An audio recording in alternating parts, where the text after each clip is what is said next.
তো আজকে তো নববর্ষ, আবার শ্রীজা আর দিদি কৃষ্ণাদি দুজনেরই জন্মদিন। তো বলে গেছে, আজকেই বললো দিদি। তো এই যে যাবো এখন বাজারে, সব হালখাতা করে আসা হয়ে গেছে। এই যে অলংকার থেকে কিছু গিফট নিয়েছি দিদি আর শ্রীজার জন্য, চলুন আপনাদেরকে একটু দেখায়। তো প্রথমে দিদির জন্য কি নিয়েছি দেখাচ্ছি। দেখুন খুব কিউট একটা নেক পিস নিয়েছি, দেখাচ্ছি। দেখুন কাছের থেকে আমি দেখাচ্ছি খুলে, খুব সুন্দর। এই নেক পিসটা না আমি বাবুর গায়ে হলুদের সময় এতে পরেছিলাম, খুব কিউট একটা দেখতে। দেখুন খুব সুন্দর একটা নেক পিস, স্বস্তিক দেওয়া, কতটা দেখা যাচ্ছে জানি না, সুন্দর করে। আর এই যে টার্সেল আছে, আর সব থেকে কিউট দেখুন কানের ইয়াররিং গুলো কি কিউট দেখতে। তো এইটা দিদির জন্য নিয়েছে এই নেক পিসটা, আর আমি টার্সেলটা একেবারে লাগিয়ে দিই গিফট। আর শ্রীজার জন্য একটা গিফট হচ্ছে, প্রথমে তো দেখাই। এই একটা ব্যাঙ্গেলস নিয়েছি, সিলভার প্লেটেড ব্যাঙ্গেল।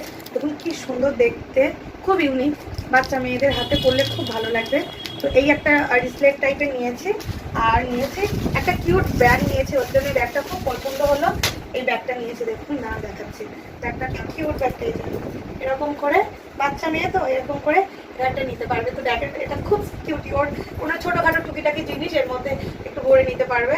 তো ব্যাগটা আমার খুব পছন্দ হয়েছে, তো ওর জন্য এই ব্যাগটা আর এই ব্যাঙ্গেলসটা নিয়েছি। এই হচ্ছে গিফট। এবার যাবো হচ্ছে দিদির বাড়ি জন্মদিনে।